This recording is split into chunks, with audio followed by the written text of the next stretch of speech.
Hello everyone, I'm Batpan, a bat who uses pan to cook and poison his enemies. In this series of videos, I'm gonna show you guys the functions I wanted and the way I got them to work in my upcoming game, and also answer any questions I personally had in this journey. So this video will cover how we can create a wait for a button press function. It is very simple to understand and very simple to learn. I'm gonna give you guys more examples so you guys can use this function better in your own project. So without wasting time, let's go to the video. To actually ask for a button click or a click, we need a text file. So to create a text file, we go here, we click on this plus button, we go to the UI, we first create a canvas. We go to the canvas, I put it on scale with the screen size. I gave it my own screen resolution, which is 1920 by 1080p. I put this in half. So my UIs scale with the screen size perfectly. Then I click on the canvas, I right click on the canvas, I go to UI, I go to the legacy to create a normal text file. Not the TextMesh Pro, a normal text file. Or you guys can actually create a TextMesh Pro too. You can actually work with that as well. So I make it 35 to make it bigger. I go to the scene, I make it bigger so it can fit in my screen. As you guys see, I put it in half. Here, I make it maybe and put it, scale it a little bit, put it down around here. Go here and anchor it to the down of the screen. So when you scale the screen, it is anchored to the bottom of the screen. And you can actually put a little bit up there. I'm gonna say press key to go on. Yeah, it is visible. So I created a text file. I make it 50 so it is bigger. Press key to. Yeah, it can fit perfectly. We need a code for that. We go to scripts. I create a new script. I'm gonna call it button click wait. We open it up. Okay, now we're in the code. We need to add this using Unity Engine dot UI. So we can give it the text file here. It lets Unity know what a text file is. So we say public text. I'm gonna name it subtext, which is actually our text which is gonna appear down the screen. To ask for a button click, I actually need to put them inside an enumerator. So we go down here, we create an enumerator. You're gonna understand what this is in the upcoming minutes. I'm gonna name it button click, or I'm gonna say wait for button click CO, which stands for coroutine. I'm gonna call it from the start coroutine, wait for button click coroutine. This is how you call an enumerator, and it's gonna give an error because there is no return here. We're gonna fix that. So to actually wait for a button click, we're gonna say, for example, first we need to ask for a button click. So we say subtext.text is equal to, we're gonna say maybe press E to move on, or press E to move on, or to press W to move anything. You can ask for anything. So I need another enumerator for the key press. I'm gonna call it key press CO.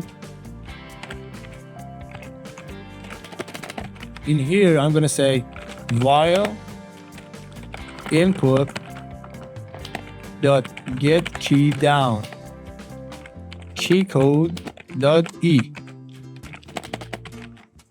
Say yield return null. So when we call it here, it's gonna wait until we click the E button. You can actually create anything you want. I can even say G or H, but since we asked for E here, we're gonna say E. I'm gonna give you an example on how to press the left mouse button instead of E. So we say press E to move on. Then we're gonna call this coroutine in a yield return. So we say yield return key press coroutine. So it's gonna wait until this one is done, then it moves on. So if we click E, we want to be able to actually not see the text anymore. So this is an easy test. You can actually delete the update. We don't actually need it for this tutorial. Let me show you guys. We create an empty object. I'm gonna say wait button, so I can actually give it the script, so I can run the script. It needs a text file. I'm gonna give it this text file. From here, I'm gonna name it wait button text, so I don't confuse it with other text files. Or you can actually click on the circle here and choose it from here. Let's see if it actually works. As you guys see, it says press E to move on, and when I press E, it disappears. You can actually make the button look cooler. For example, this press E to move on. You can actually make it bold, and you can actually give it an animation. So you choose the canvas, or actually put all of them inside an empty object. I'm gonna name it move on button. It's an empty object, set all its transforms to 0, 0, 0, so it doesn't introduce any bugs. You put the canvas as a child of the move on button, so you can actually activate and deactivate it by deactivating the parent. You go onto your move on button, you go to your animation section. If you don't have the animation here, you can go to your window tab, animation, and it is here, animation. For example, if I close the tab, I don't have it here. We go here into the window, we go to your animation, you say animation, it opens it here. You can drag and drop it here, so you can have it under here. I prefer it under here. You can put it anywhere you want, here maybe, here, or even here. I prefer it here. It's easier to see your animation on the screen. So I choose my parent, I create a new animation. I go to my assets folder, I create a new folder. I'm gonna call it created anims, which we have from before. I'm gonna say created animations. And I'm gonna name the animation wait button search. I'm gonna save it. We're gonna give it a normal animation. We click on this red button here. Then we go to our button text. We go right here where it says color. We right click on the color. We say add key, which is gonna add the white here. We go to second tool. We're gonna say make it maybe yellowish, so you can actually see it. Then you can go to this, right click, or you can actually control C, copy this key, then go to your second 4, paste it there. So this is the animation I created. This is an idle animation. You can actually move the keyframes. If it is slow, you can drag this and drop it onto second 1. So it takes 1 second to get to yellow, then it takes 1 second to get to white. So it is pretty much faster, as you guys see. Or you can actually put it in half.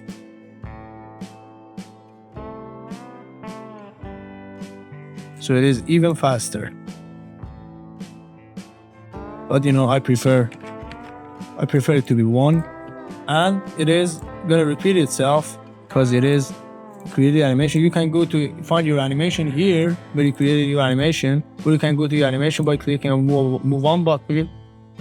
Then you click here on your animation controller. It's gonna go to your animation controller, and your animation is near your animation controller. So you click on your animation controller. You can click here so it doesn't loop, but make it loopable so it does loop. Let me show you guys. Actually, press E to move. When I press the E, as you guys see, the text disappears. But if we want to wait for the left mouse click instead of the E or G or escape or anything else, you can say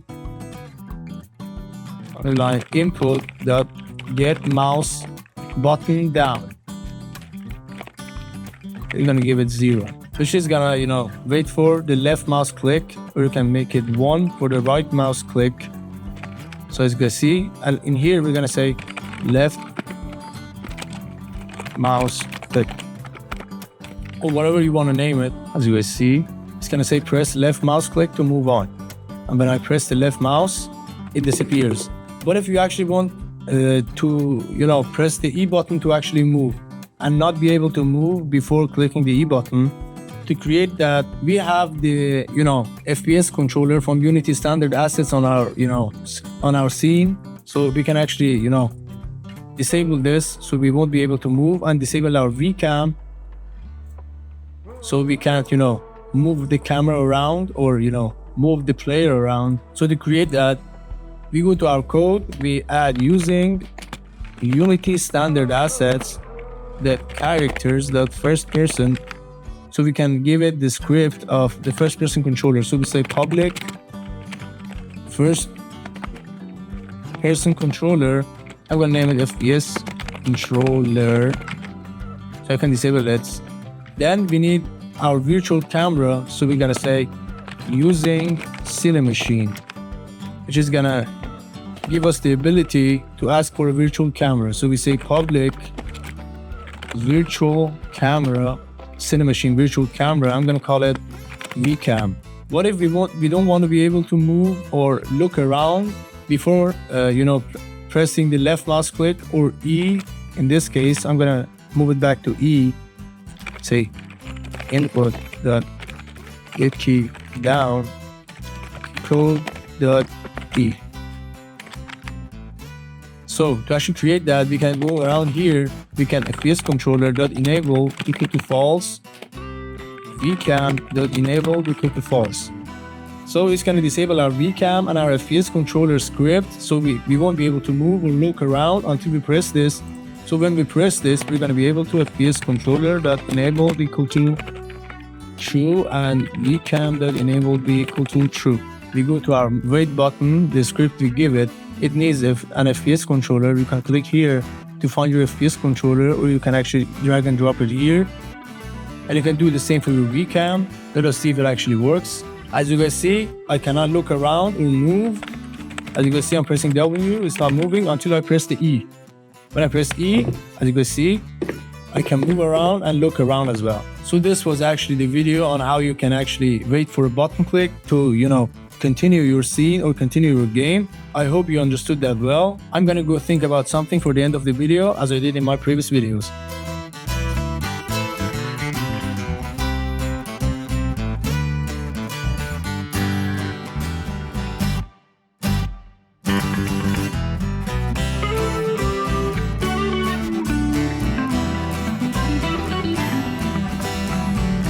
So this is what I created for the end of the video. I hope you guys enjoy it.